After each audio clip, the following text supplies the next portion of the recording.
का नाम है औरत का दर्द। आज 70 वर्षीय वृद्ध ठकुराइन सरोजनी जी बहुत ही परेशान टहल रही थी। बार बार उनके मन में बात आती और वो उसको सोचकर ही कांप जाती और मन ही मन सोचती, नहीं नहीं, मेरा बेटा ऐसा नहीं कर सकता, और परेशान होकर फिर से कमरे में टहलने लगती। लेकिन अगर ऐसा हुआ तो सब कुछ बर्बाद हो जाएगा। लेकिन मुझे पता भी तो करना होगा आखिरकार बात क्या है। वह अपनी सोच के भंवर से बाहर आती है और पाती है कि वह तो एकदम पसीने से तरबतर है।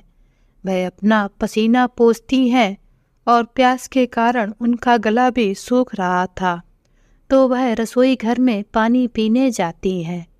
ठकुराइन जैसे ही रसोई घर में पहुंचती है तो उनकी बहू जग से एक गिलास में पानी डाल रही थी। गिलास भर जाने के बावजूद वह गिलास में पानी डाले ही जा रही थी।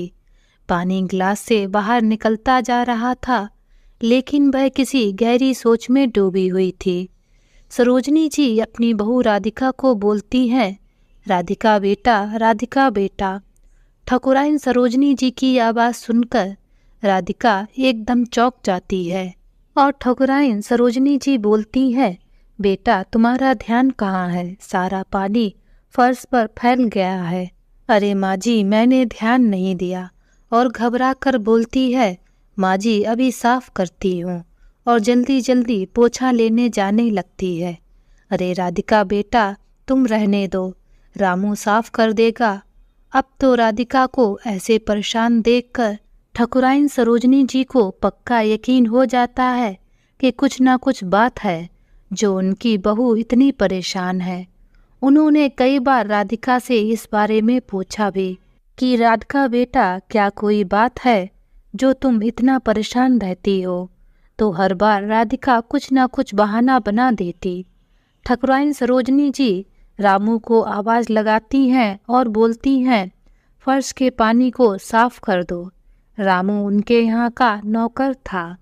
इधर राधिका अपनी सासू माँ से पूछती है, माँ जी आपको कुछ चाहिए था? तो सरोजनी जी बोलती है, हाँ बेटा, पानी पीने आई थी। तभी राधिका बोलती है, माँ जी आप बैठिए, चलकर मैं लेकर आती हूँ। सरोजनी जी बोलती है, बेटा मैंने तुमसे कितनी बार कहा है कि तुम्हारा 9वां महीना चल रहा है और तुम आराम करो और खुश रहो। अरे नहीं माँ जी, बस कमरे में बैठी बैठी बोर हो गई थी, तो बस सोचा पानी ले आती हूँ।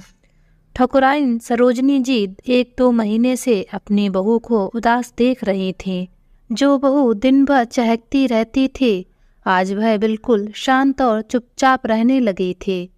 आज तो सरोजनी जी का सब्र का बांध ही टूट गया था और अपनी बहू को ऐसे घुट घुट कर और उदास नहीं देख पा रही थे।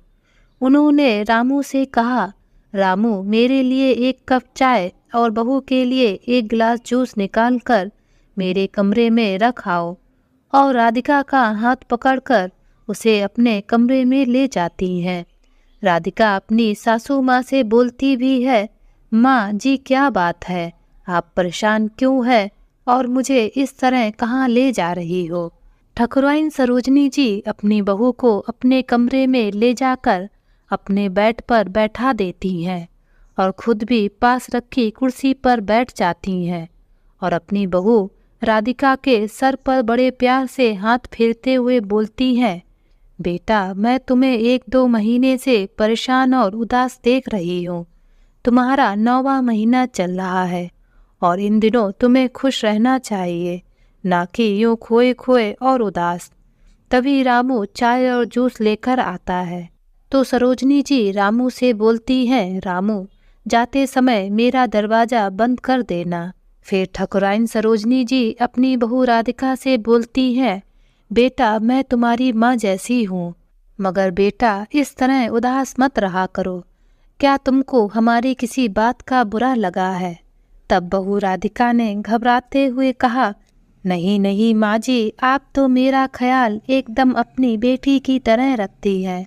शायद मेरी माँ भी इतना ख्याल ना रख पाती। तो फिर क्या बात है बेटा, मुझे बताओ। फिर राधिका अपनी सास की तरफ गौर से देखती है और फिर सकुचाते हुए बोलती है, माँ जी आप तो जानती ही हैं, इससे पहले मैंने 2 बेटियों को जन्म दिया है और अगर इस बार भी हमारी बेटी हुई तो माँ जी हम क्या करेंगे।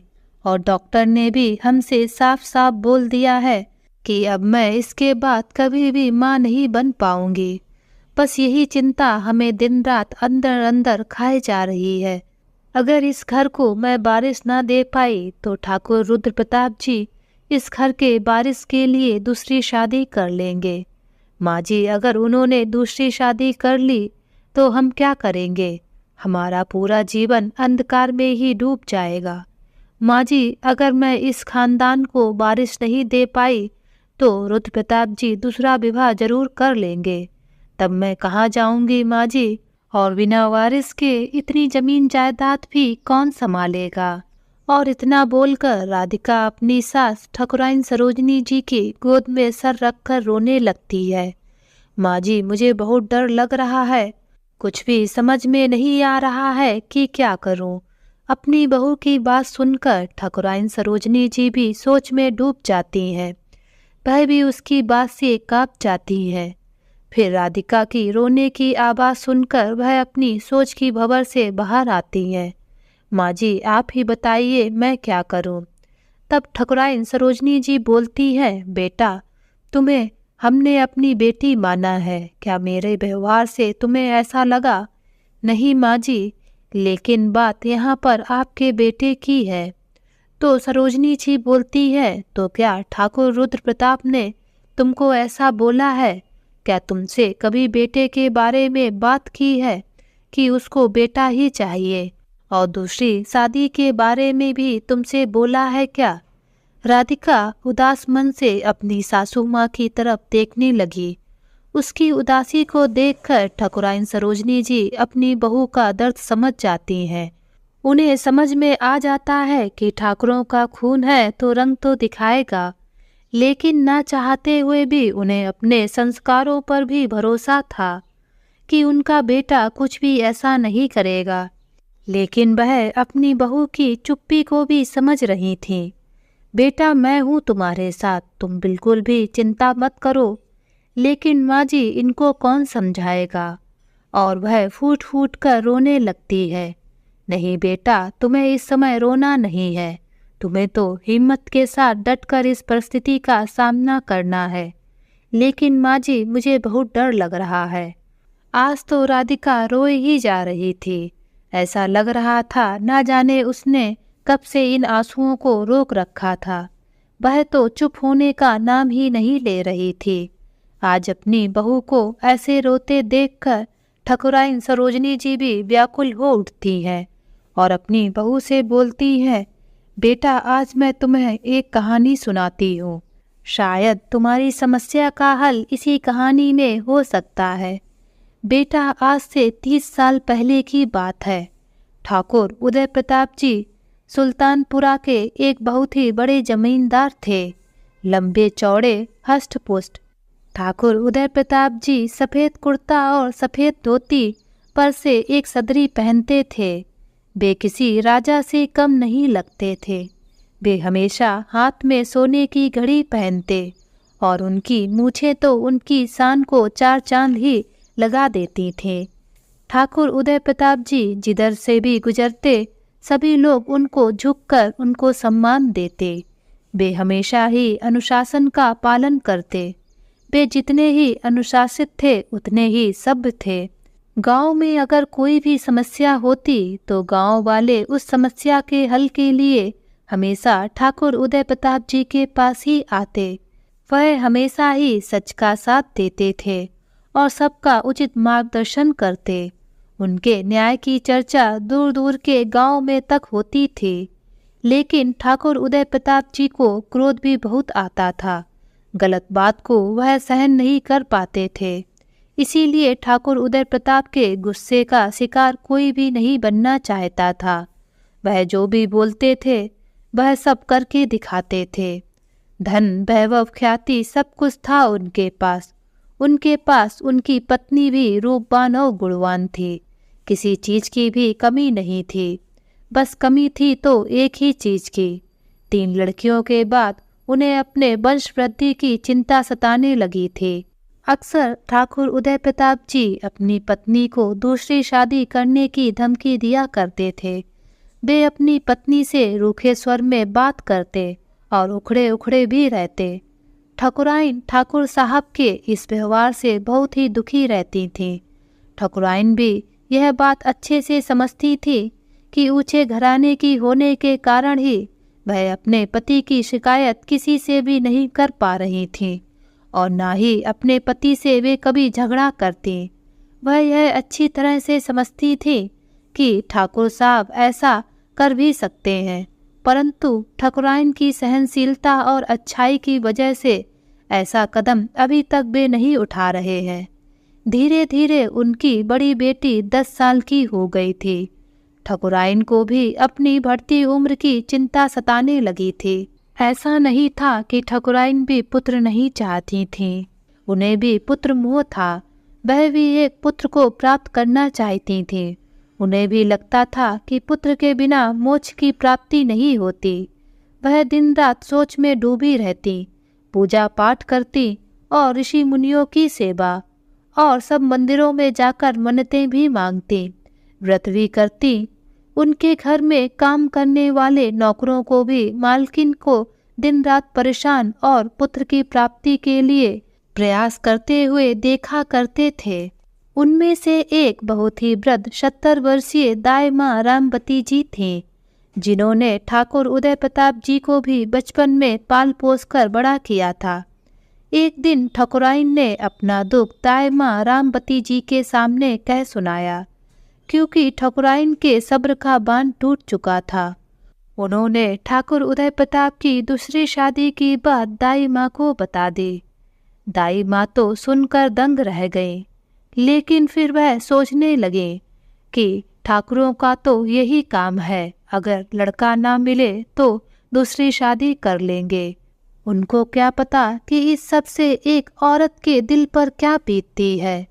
तो दाई माँ को भी ठकुराइन के लिए चिंता होने लगी। तो उन्होंने ठकुराइन को एक वैद्य जी के पास चलने को कहा। पहले तो ठकुराइन बोली शायद ठाकुर जी नहीं मानेंगे, लेकिन डूबते को तिनके का ही सहारा बहुत होता है, तो ठकुराइन वहाँ जाने के लिए मान जाती हैं।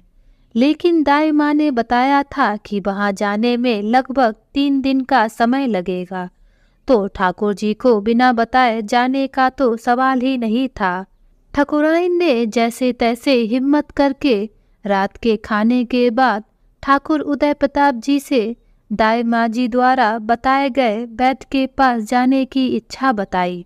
पहले तो ठाकुर साहब थोड़ा सा सोच विचार में डूब गए, लेकिन थोड़ी देर सोचने के बाद बोले, ठीक है ठकुराइन, अगर आपको लगता है वहाँ जाने से हमारी समस्या का हल हो सकता है तो तुम वहाँ जरूर जाओ। हाँ, लेकिन वहाँ पास में ही वृंदावन बाके बिहारी जी का मंदिर है, वह वहाँ से ज़्यादा दूर नहीं है। तुम वहाँ जाकर उनके दर्शन भी जरूर कर लेना।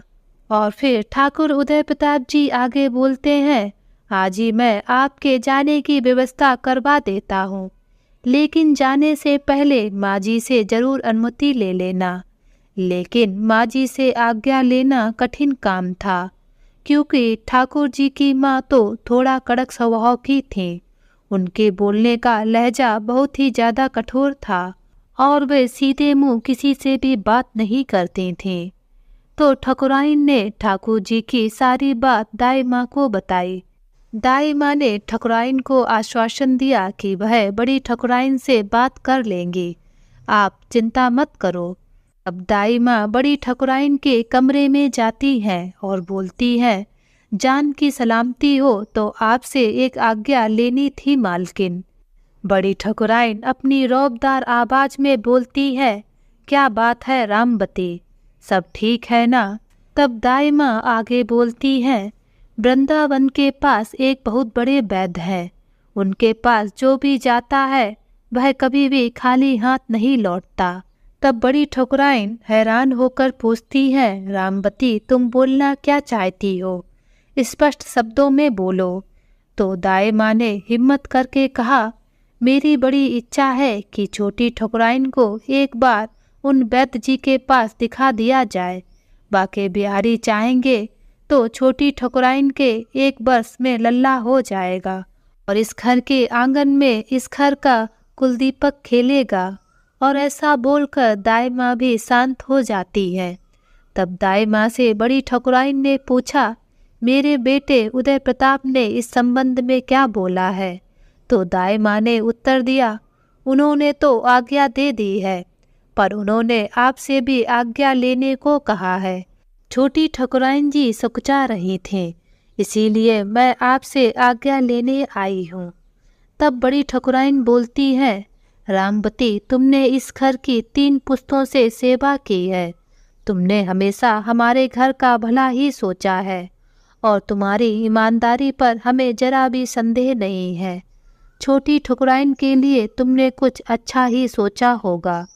ठकुराइन सरोजनी भी बहुत भली और संस्कारी है। उसने इतने वर्षों से मुझे कभी भी कोई शिकायत का मौका नहीं दिया है। हम भी उन्हें अपनी बेटी के समान मानते हैं। मैं भी नहीं चाहती हूँ कि मेरी बहू रानी के साथ कुछ भी गलत हो या उनके साथ अन्याय हो। छोटी ठकुराइन दरवाजे के पीछे खड़ी खड़ी सब सुन रही थीं। उनकी आंखों में बड़ी ठकुराइन की स्नेह भरी बातें सुनकर आंसू आ गए। ठीक है रामवती, अगर मेरे बहू बेटे की यही इच्छा है तो ले जाओ। आखिरकार आगे वंश भी तो चलाना ही है। अंतिम समय में मैं भी अपने पोते का मुख देखना चाहती हूँ। मेरी भी यही आखिरी इच्छा है। दाई माँ खुश हो जाती हैं और बोलती हैं, बड़ी ठकुराइन की जय हो, बड़ी ठकुराइन की जय हो। तभी बड़ी ठकुराइन अपने कड़क स्वर से बोलती हैं, रामवती, इस बात का ध्यान रखना कि इस बात की खबर या चर्चा गांव में न फैले। तभी दाई माँ रामवती जी बोलती हैं, नहीं नहीं बड़ी ठकुराइन, ऐसा बिल्कुल भी नहीं होगा। मैंने आप लोगों का नमक खाया है।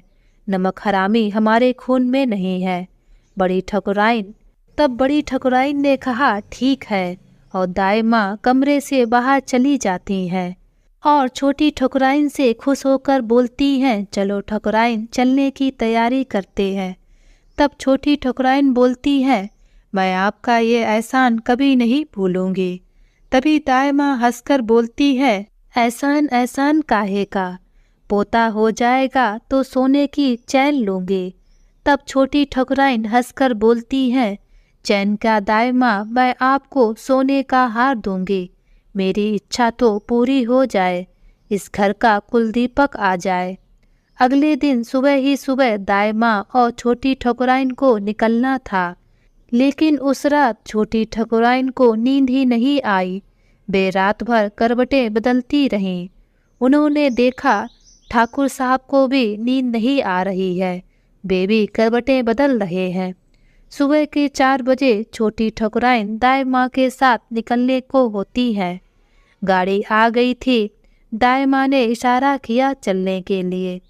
छोटी ठकुराइन कमरे में गई। ठाकुर साहब खड़े खड़े खिड़की से बाहर देख रहे थे।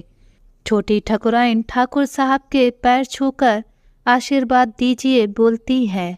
ठाकुर साहब अपनी पत्नी को गले लगाते हैं और बोलते हैं, मैंने शायद तुम्हारे हृदय को बहुत ही ठेस पहुंचाई है, पर मैं भी क्या करूं, मेरे सिर पर भी अपने परिवार और इस गांव की जिम्मेदारी है, इसलिए मैं भी मजबूर हूँ। तब छोटी ठकुराइन बोलती है, मैं समझती हूँ आपसे मुझे कोई भी शिकायत नहीं है। परिवार के लिए और गांव के लिए जो भी उचित है आप कीजिए, पर ठाकुर साहब मुझे भी एक आखिरी प्रयास कर लेने दीजिए। मुझे पूरा यकीन है इतने सालों की पूजा का फल भगवान हमको जरूर देंगे। तभी दाई माँ की आवाज़ आती है, छोटी ठकुराइन जल्दी करिए, समय बीत रहा है, जरा जल्दी करिए। तभी छोटी ठकुराइन बोलती है, मैं चलती हूँ। ठाकुर साहब आप अपना ख्याल रखिएगा। छोटी ठकुराइन बहुत ही सुंदर और सब महिला थी। गोरा रंग, माथे पर बड़ी सी लाल बिंदी, हाथों में सोने के मोटे मोटे कड़े, गले में मंगलसूत्र और एक मोटी सी चैन, और हाथों की उंगलियों में 6 सोने की अंगूठियां चमकती रहती हैं। पैरों में मोटी सी पायल, जिसकी छमछम की आवाज से पूरी हवेली जागी रहती थी। दाई माँ ने छोटी ठकुराइन को साधारण साड़ी ही पहनने को बोला था। हमेशा की तरह सिल्क की साड़ी पहनने वाली ठकुराइन ने उस दिन एक साधारण सी मामूली सूती साड़ी पहनी थी। उस काली बॉर्डरदार लाल साड़ी में भी वह बहुत ही खूबसूरत लग रही थी। आज छोटी ठकुराइन जल्दबाजी में अपने जेवर उतारना भूल गई थीं, क्योंकि वह उनके रोजमर्रा के जेवर थे। वे उन्हें हमेशा पहने रहती थीं, शायद इसीलिए उतारना भूल गई। जल्दी जाने की वजह से बहुत अंधेरा था। दाई माँ तो आराम से गाड़ी में बैठकर फिर से सोने लगी थीं, पर छोटी ठकुराइन की आंखों में तो नींद ही नहीं थी। जब 4-5 घंटे बाद दाई माँ की नींद खुली तो उनकी नज़र ठकुराइन पर पड़ी। अरे छोटी ठकुराइन, आप तो जेवर पहनकर आ गई। आपसे बोला ना था कि योगियों के पास साधारण ही जाना चाहिए। तब छोटी ठकुराइन ने ध्यान दिया कि वह अपने रोजमर्रा के जेवर तो उतारना ही भूल गई हैं। उन्होंने जल्दी जल्दी अपने सारे जेवर उतारकर एक रुमाल में बांध लिए और उनको दाई माँ को पकड़ा दिए। बस गले में मंगलसूत्र और हाथों में 2-2 कांच की लाल चूड़ियाँ डाले रखे। अगले दिन 4-5 बजे वे वैद्य जी के आश्रम में पहुँचे। वहाँ मिलने वालों की अभी भी बहुत लंबी लाइन लगी थी। ड्राइवर ने एक साइड में गाड़ी लगा दी और बोला, मालकिन आप गाड़ी में बैठे रहिए, मैं लाइन में लग जाता हूँ। आपका समय जब आ जाएगा तब आप आ जाइएगा। छोटी ठकुराइन ने अपनी सहमति दे दी। छोटी ठकुराइन बाबा के पास जाती हैं और बाबा जी से आशीर्वाद लिया। बाबा जी ने आशीर्वाद दिया और कहा, सदा सौभाग्यवती रहो। वहाँ पर सभी लोग वैद्य जी को बाबा बाबा बोलते थे। बाबा जी एक बुजुर्ग व्यक्ति थे। उनकी उम्र लगभग 85 वर्ष की होगी। बाबा ने छोटी ठकुराइन की हाथ की कलाई पकड़ी और उनकी नब्ज की जांच की। बाबा तुरंत ही बोले, पुत्री, तुम तो पूरी तरह स्वस्थ हो, तुम में तो कोई कमी नहीं है। तब छोटी ठकुराइन बोलती हैं, बाबा, फिर क्यों मुझे पुत्र की प्राप्ति नहीं हो रही है? बाबा बोले, बेटा, जरूरी तो नहीं कमी स्त्री में ही हो, पुरुष में भी तो हो सकती है ना। और बाबा ने 3 पुड़ियाँ देते हुए कहा, अपने स्वामी को ये 3 दिन लगातार खिला देना। छोटी ठकुराइन आश्चर्य भरी निगाहों से दाई माँ की तरफ देखती है। दाई माँ वहाँ से चलने का इशारा करती हैं। छोटी ठकुराइन वैद्य जी की बात सुनकर पूरे रास्ते बिल्कुल शांत रहती हैं और घर पहुँच जाती हैं। लेकिन उन्हें अब कुछ समझ में नहीं आ रहा था कि वे करें तो क्या करें, क्योंकि जो बात वैद्य जी ने कही वह वे ठाकुर उदय प्रताप जी को बता ना सकती थीं, क्योंकि कमी तो बस औरतों में हो सकती है, ठाकुरों में नहीं। सोच सोचकर उनका मन सिहर जाता था कि अगर उन्होंने यह बात ठाकुर जी को बोली तो ठाकुर जी का गुस्सा 7वें आसमान पर होगा। जब से छोटी ठकुराइन घर वापस आई थीं, उनका किसी भी काम में मन नहीं लग रहा था। दाई माँ को भी छोटी ठकुराइन की मजबूरी समझ में आ रही थी, लेकिन अब वे भी इसमें उनकी कोई मदद नहीं कर सकती थी। अब तो छोटी ठकुराइन खोई खोई सी रहने लगी थी। बच्चियाँ भी कुछ कहती तो हाँ हूँ में ही जवाब देती, और इतना कहने में ही उनकी आंखों में आंसू भर आते थे।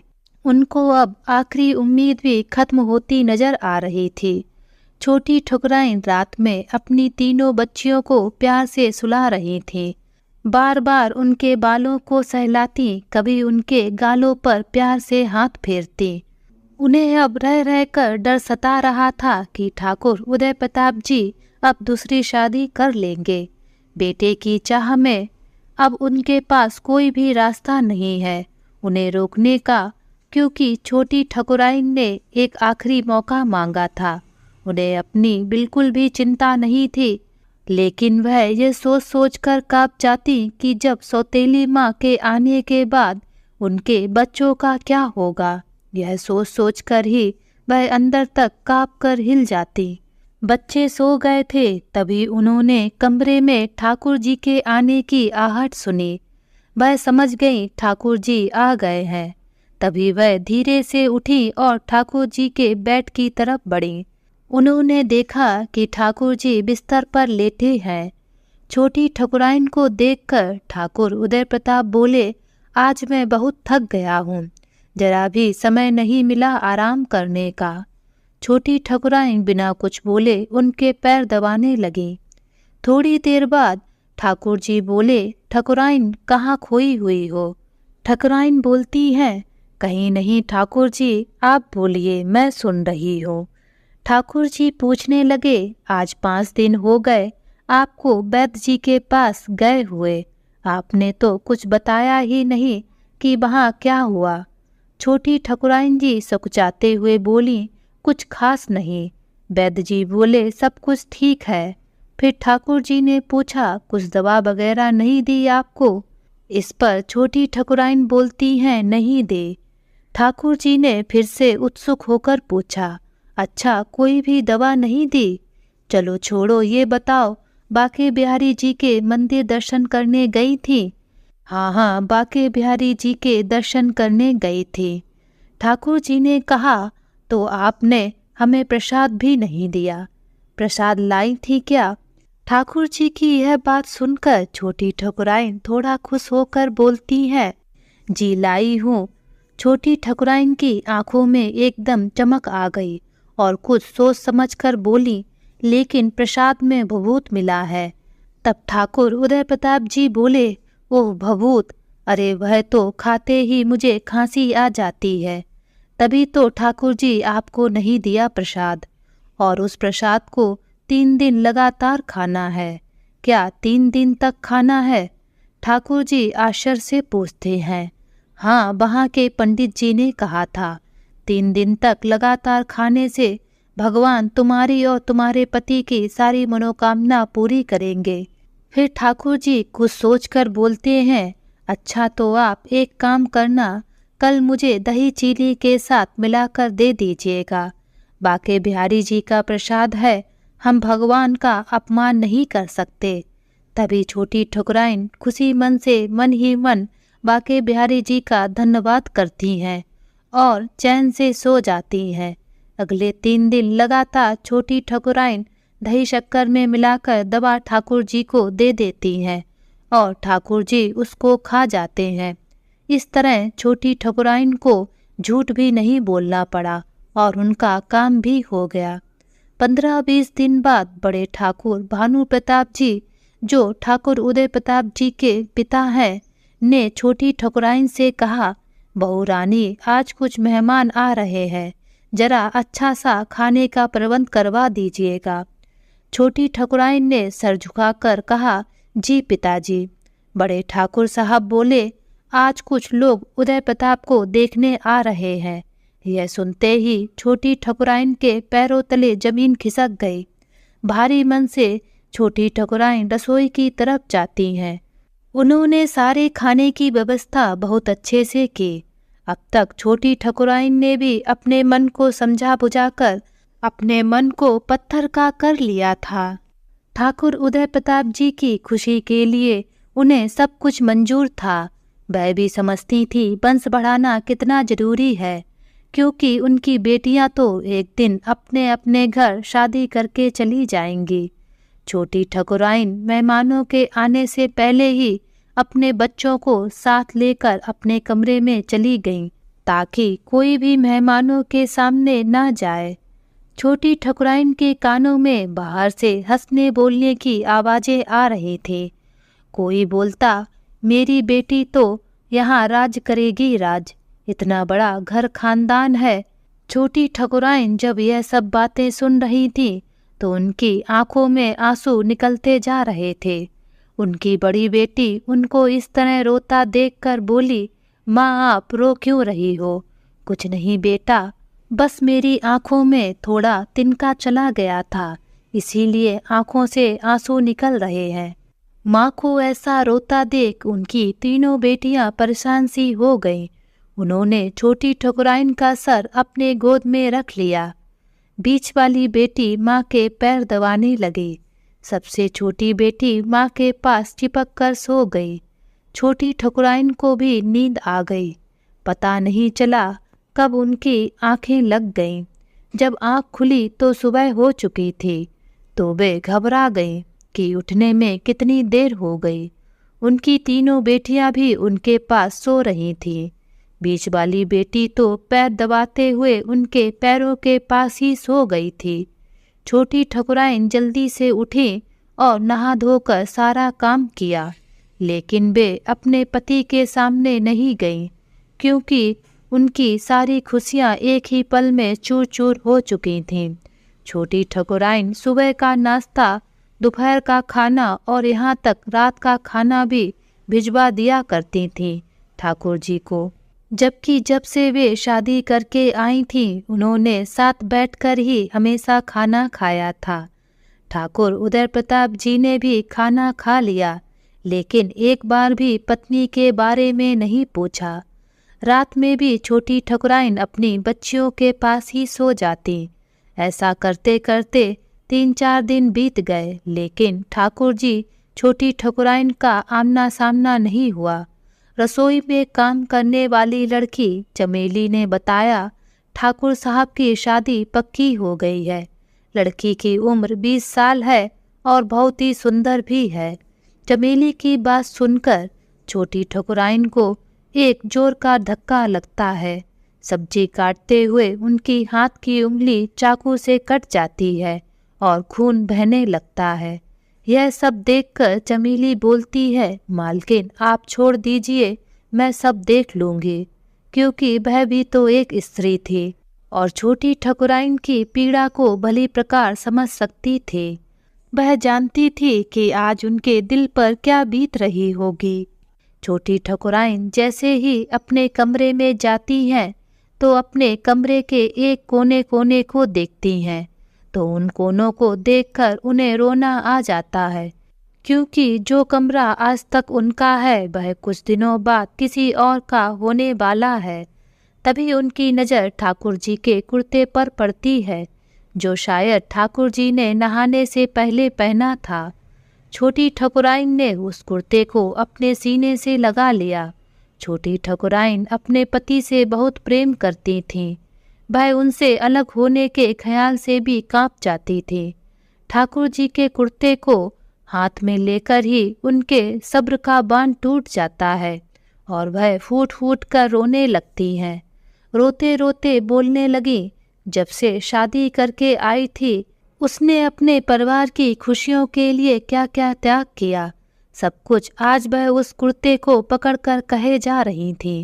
शायद छोटी ठकुराइन अपने ठाकुर जी के सामने कभी ना कह पाती, इसलिए ठाकुर जी के कुर्ते से सारी शिकायतें कर डाली।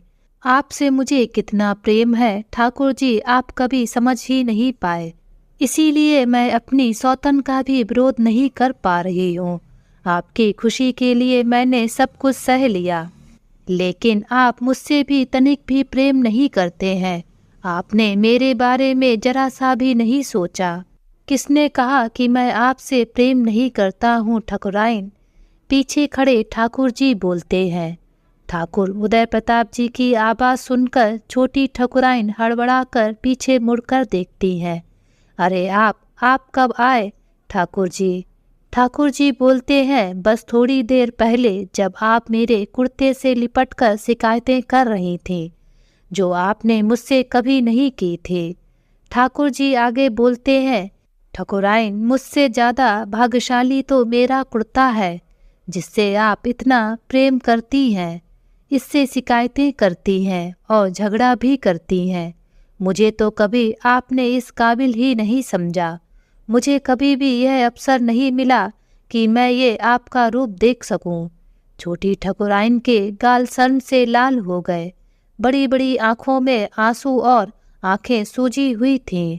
तब ठाकुर उदय प्रताप जी अपनी पत्नी के पास जाते हैं और उनका हाथ पकड़कर बेड पर बैठाते हैं और बड़े प्यार से बोलते हैं, ठकुराइन कभी आपने अपने आप को देखा है? छोटी ठकुराइन गौर से ठाकुर साहब की ओर देखने लगती हैं। तब वे आगे बोलते हैं, छोटी ठकुराइन मैंने पूरी जिंदगी में आप जैसी सुंदर महिला नहीं देखी। आप तन से भी नहीं मन से भी बहुत सुंदर हैं। मेरी जिंदगी में जो सबसे कीमती चीज है वो आप ही तो हो। मेरे हर फैसले में आपने हमेशा से हमारा साथ दिया है, हमें प्यार दिया है, उचित सलाह दी है, मेरे गुस्से को भी बर्दाश्त किया, मेरे माता पिता को अपने माता पिता से बढ़कर सम्मान दिया, मेरे बच्चों की भी अच्छे से परवरिश की, उनमें अच्छे संस्कार डाल रही हो, नौकरों चाकरों को भी अपना भाई बहन समझा, दूसरों के सुख में सुखी और दूसरों के दुख में दुखी होने वाली इस पूरे घर की इकलौती मालकिन होते हुए भी तुम में जरा सा भी घमंड नहीं है। आपने अपनी पूजा पाठ से इस घर को मंदिर बना दिया। आपने अपनी पूरी जिंदगी में तो सिर्फ दिया है, किसी से कुछ लिया नहीं। एक औरत अपने छल कपट से, अपने रूप के जादू से किसी भी आदमी से कुछ भी करवा सकती है, पर आपने ठकुराइन कभी भी झगड़ा तो करना दूर की बात है, आपने तो हमसे कभी शिकायत भी नहीं की। आज मैं आपके साथ इतना बड़ा अन्याय करने जा रहा था, तब भी आप मेरी खुशी के खातिर चुप रहीं। आज ठकुराइन बस सुनती जा रही थी। उनकी आंखों से खुशी के आंसू बहे जा रहे थे। उनकी नाक शर्म से लाल हो रही थी। ठाकुर जी हमेशा कम बोलते थे, तो आज ऐसा क्या हुआ जो ठाकुर जी इतना सब बोले जा रहे थे। लेकिन आज क्या फ़ायदा जब 20 साल की लड़की के साथ शादी करने जा रहे हैं। छोटी ठकुराइन मन ही मन में यह सोचकर फिर से सहम जाती हैं। ठाकुर जी आगे बोलते हैं, आप हमारे घर की लक्ष्मी हैं। आप मेरी जिंदगी की आखिरी औरत हो जिससे मैं बेइंतहा प्यार करता हूँ। शादी के दिन से आपने कभी भी मुझे अकेले भोजन नहीं करने दिया, परंतु 4 दिनों से आप मेरे सामने भी नहीं आए। क्या मैं आपकी नाराजगी नहीं समझता हूँ?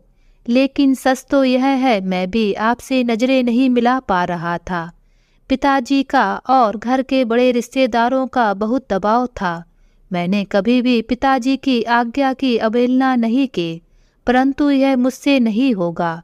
मैं आपसे बहुत प्यार करता हूँ और मैं आपकी जगह और किसी स्त्री को नहीं दे सकता। लोग मुझे न्याय के लिए जानते हैं और मैं अपने ही घर में आपके साथ इतना बड़ा अन्याय कर दूं, ये कैसे हो सकता है? अगर मैं ऐसा करूँगा तो सभी की नज़रों में गिर जाऊंगा और उसके बाद तो मैं अपनी नज़रों में भी कभी उठ नहीं पाऊंगा। मैं कभी भी आपके साथ ऐसा नहीं कर सकता। मुझे आपकी मनमोहिनी हंसी और आपके पायल के घुंघरुओं की आवाज़ से बेइंतहा प्यार है। मैं आपके बिना नहीं रह सकता। आप मेरी आत्मा है। यदि आपको ठकुराइन मैंने दुख दिया तो मैं जीवन में कभी भी सुखी नहीं रह पाऊंगा।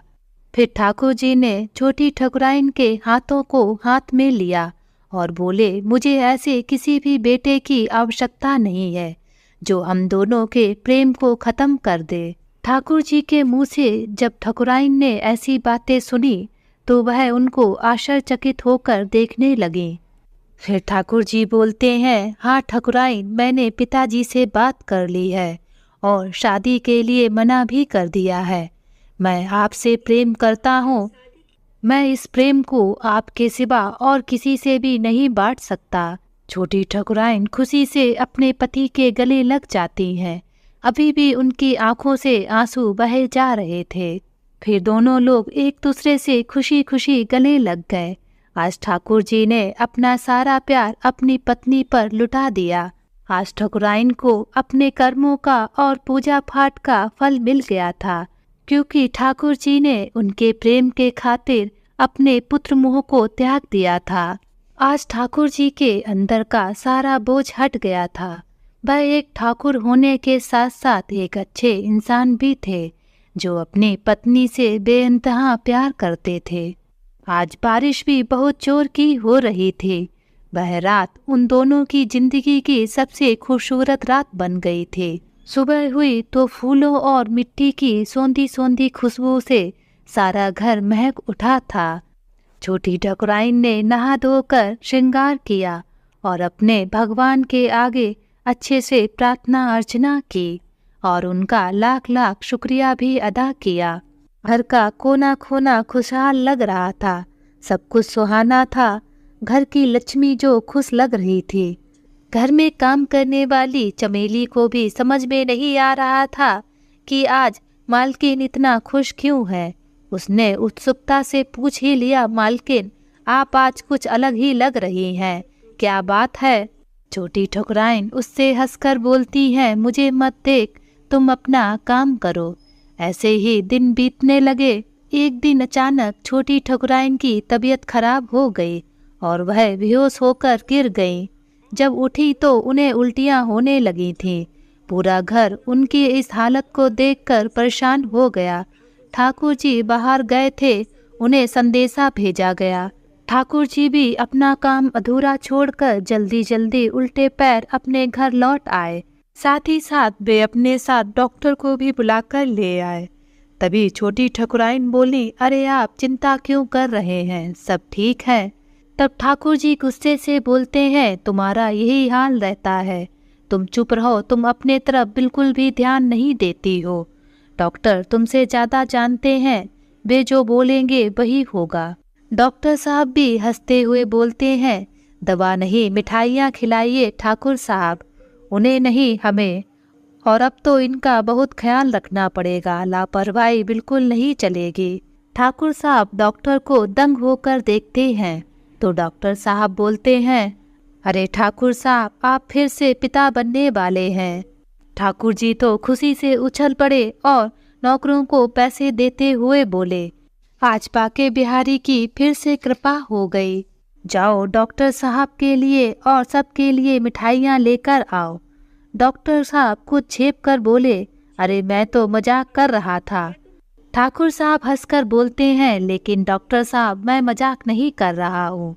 इधर छोटी ठकुराइन के जैसे जैसे दिन बढ़ रहे थे, उनकी धड़कनें वैसे ही बढ़ती जा रही थे।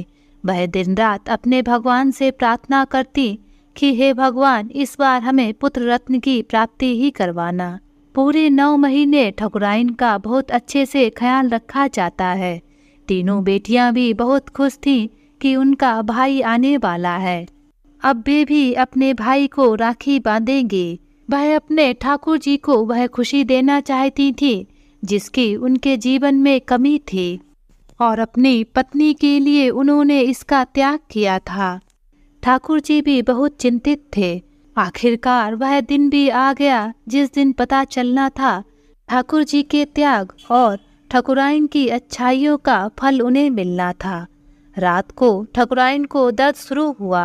अब वह असहनीय पीड़ा से गुजर रही थी। उन्होंने तुरंत ही बगल में लेटे ठाकुर जी को उठाया। ठाकुर जी ने तुरंत ही ड्राइवर को दाई माँ को बुलाने को कहा। आधा घंटे में ही दाई माँ तुरंत ही हवेली में आ गईं। दाई माँ ने तुरंत ही चमेली से सूती साड़ी और गर्म पानी लाने को कहा और वे ठाकुर जी से बोली, मालिक आप बाहर इंतजार करिए, जो भी होगा हम आपको बता देंगे। आज ठाकुर जी बेचैन होकर कमरे के बाहर इधर उधर टहलने में लगे हुए थे। आज बहुत देर लग रही थी। ठकुराइन दर्द से कराह रही थी। आज उनकी बेचैनी भी बढ़ती जा रही थी।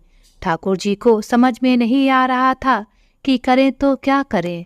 थोड़ी देर में दाई माँ कमरे से बाहर निकलती हैं तो ठाकुर जी दाई माँ को देखते हैं। आज ठाकुर जी को दाई माँ की शक्ल रुआसी सी लग रही थी।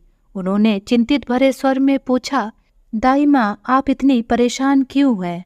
दाई माँ ने बोला, क्या बताऊँ मालिक, नाल बच्चे के गले में फंस गई है। बच्चा उल्टा भी है, बच्चे का वजन भी ज़्यादा है। बहुत देर से कोशिश कर रही हूँ, आज इतने वर्षों में पहली बार है कि मुझे भी इतना डर लग रहा है कुछ अनर्थ ना हो जाए। दाई माँ के मुंह से अनर्थ सुनकर ठाकुर जी घबरा जाते हैं। ठाकुर जी दाई माँ से घबराकर बोलते हैं, सही सही बताइए, आप क्या बोलना चाह रही हैं। तब दाई माँ ने डरते हुए कहा, मालिक, शायद माँ और बच्चे में से किसी एक को ही बचाया जा सकता है। दाई माँ ने चिंतित होकर कहा, आप डॉक्टर को बुला लीजिए। लेकिन डॉक्टर तो आज ही बाहर गए हुए हैं। मैंने आपसे पहले डॉक्टर को ही फ़ोन किया था, लेकिन उन्होंने बताया वह यहाँ पर मौजूद नहीं है, तभी मैंने आपको बुलाया। तब दाई माँ घबराकर बोलती है, हे भगवान, अब आप ही रक्षा करो, और हाथ जोड़कर प्रभु से प्रार्थना करने लगती हैं। दाई माँ फिर से जल्दी से अंदर जाती हैं और थोड़ी देर तक फिर प्रयास करती हैं। अब तो ठाकुर जी हाथ जोड़कर भगवान से प्रार्थना कर रहे थे कि उनकी पत्नी और बच्चे की रक्षा करें। दाई माँ फिर से कमरे से बाहर आती हैं। वह ठाकुर जी से बोलती हैं, मालिक, आप ही बताइए, आपकी पत्नी या बच्चे में से किसको बचाया जाए। ठाकुर जी कुछ सोचते हुए बोलते हैं, मेरी पत्नी को बचाओ। फिर दाई माँ बोलती हैं, लेकिन मालिक, बच्चा तो लड़का है। अब तो ठाकुर जी के पैरों तले जमीन खिसक जाती है। उन्हें कुछ भी समझ में नहीं आता। वह धम से जमीन पर गिर जाते हैं। फिर एक ही पल उठकर बोलते हैं, नहीं नहीं, मुझे मेरी पत्नी ही चाहिए। ठाकुर जी की बात सुनकर दाई माँ बोलती है, लेकिन मालिक, ठकुराइन कह रही हैं कि वह बच्चे को बचाए। वह स्कूल को कुलदीपक देना चाहती हैं। अब आप ही बताइए मालिक, हम क्या करें। तब ठाकुर उदय प्रताप जी बोलते हैं, मैंने जो आपसे कहा है आप वो ही करिए। मुझे अपनी पत्नी को ही बचाना है। अगर आज मैंने अपनी पत्नी को खो दिया तो मैं जीवन भर अपने बेटे का मुख भी नहीं देखूंगा। इसलिए मेरी पत्नी को बचा लो। जब ठाकुर जी ने ऐसा बोला तो दाई माँ भी उनके जवाब को सुनकर दंग थे। आज दाई माँ ने भी दिल से प्रार्थना की और अपने काम में लग गए। अब वह अपने प्रभु से प्रार्थना कर रही थी, हे ईश्वर, अगर मैंने कुछ भी अच्छा काम किया हो तो आज मैं माँ और बच्चे को सकुशल बचा लूं। मेरी प्रार्थना को स्वीकार कर लीजिए। दाई माँ ने जैसे तैसे बच्चे को जन्म दिलवाया, लेकिन यह क्या, बच्चा तो मुरझा ही गया था। दाई माँ परेशान हो गई। उन्होंने बच्चे को उल्टा करके उसकी पीठ रगड़ी। इधर ठकुराइन भी दर्द से कराह रही थी और वे दाई माँ से पूछ रही थी, दाई माँ, मेरा बच्चा तो ठीक है ना। उन्हें भी चिंता हो रही थी। तभी दाई माँ ने बच्चे को पैर से पकड़कर उल्टा किया और उसकी पीठ पर 2-3 बार ठोका तो बच्चा रोने लगा। सबकी आंखों में खुशी के आंसू आने लगे। आज चमेली और दाई माँ भी खुशी से झूम उठे। उन्होंने जल्दी से जाकर बच्चे को ठाकुर जी के हाथ पे रख दिया। ठाकुर जी गुस्से भरे स्वर में बोले, मैंने कहा था ना दाई माँ, मुझे मेरी पत्नी चाहिए, लेकिन आपने तो अभी ठाकुर साहब इतना ही बोले थे कि दाई माँ आगे बोलती हैं, मालिक, प्रभु की कृपा से माँ और बच्चे दोनों ही बच गए हैं। तो ठाकुर जी की भी जान में जान आती है। वह अपने बच्चे को प्यार भरी नज़र से देखते हैं।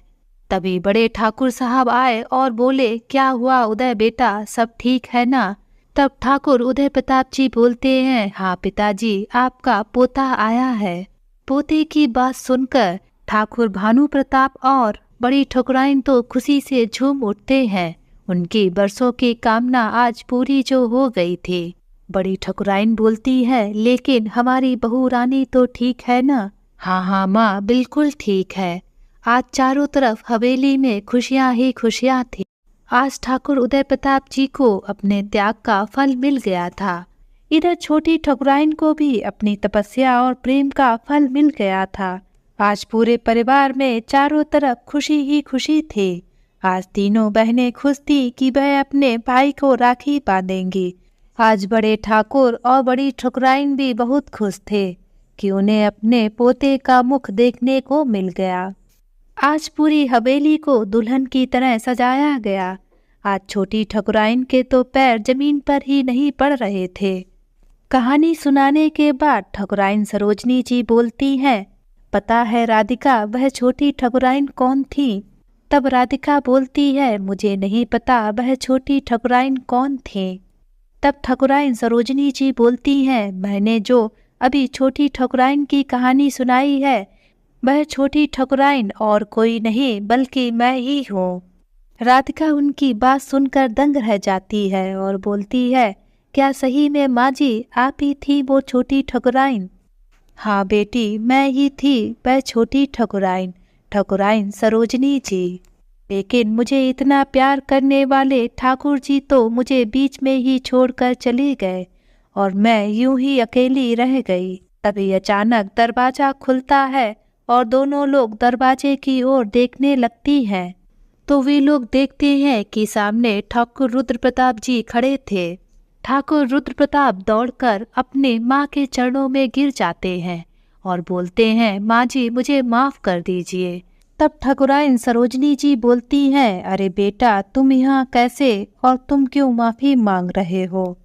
माँ जी, जो कहानी आप राधिका को सुना रही थी वह कहानी मैं भी दरवाजे के पीछे खड़ा होकर सुन रहा था। फिर ठाकुर रुद्र प्रताप जी आगे बोलते हैं, अरे माँ, आज मैंने पहली बार अपने पिता की ये कहानी सुनी। मुझे तो यह सब पता ही नहीं था कि उन्होंने अपने कुलदीपक की जगह अपनी पत्नी को चुना। और मैं अपनी पत्नी को हर रोज बोलता था कि मुझे इस वंश का कुलदीपक ही चाहिए। मुझे माफ कर दो माँ, मैं आपका और अपने पिता का बेटा कहलाने के लायक नहीं हूँ।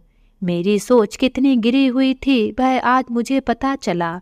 तब ठकुराइन सरोजनी जी बोलती हैं, बेटा माफी मुझसे नहीं अपनी पत्नी से मांगो, क्योंकि असली गुनहगार तो तुम अपनी पत्नी के ही हो। तब ठाकुर रुद्र प्रताप जी अपनी पत्नी का हाथ पकड़कर बोलते हैं, राधिका मुझे माफ कर दो, मैंने तुम्हारे हृदय को बहुत पीड़ा पहुंचाई है, मुझे माफ कर दो। तब राधिका बोलती है, अरे नहीं नहीं, सुबह का भूला अगर शाम को लौट आए तो उसे भूला नहीं बोलते हैं। और खुशी खुशी अपने पति के गले लग जाती है। फिर दोनों बहू बेटे ठकुराइन सरोजनी जी को गले से लगा लेते हैं और रुद्र प्रताप जी बोलते हैं, माँ आपने आज मुझे बहुत बड़ी गलती करने से रोक लिया। आज ठकुराइन सरोजनी जी को बड़ा ही सुकून मिल रहा था कि उनके बेटे ने कोई गलत फैसला नहीं लिया। आज उन्हें अपने संस्कारों पर भी बहुत फख्र महसूस हो रहा था।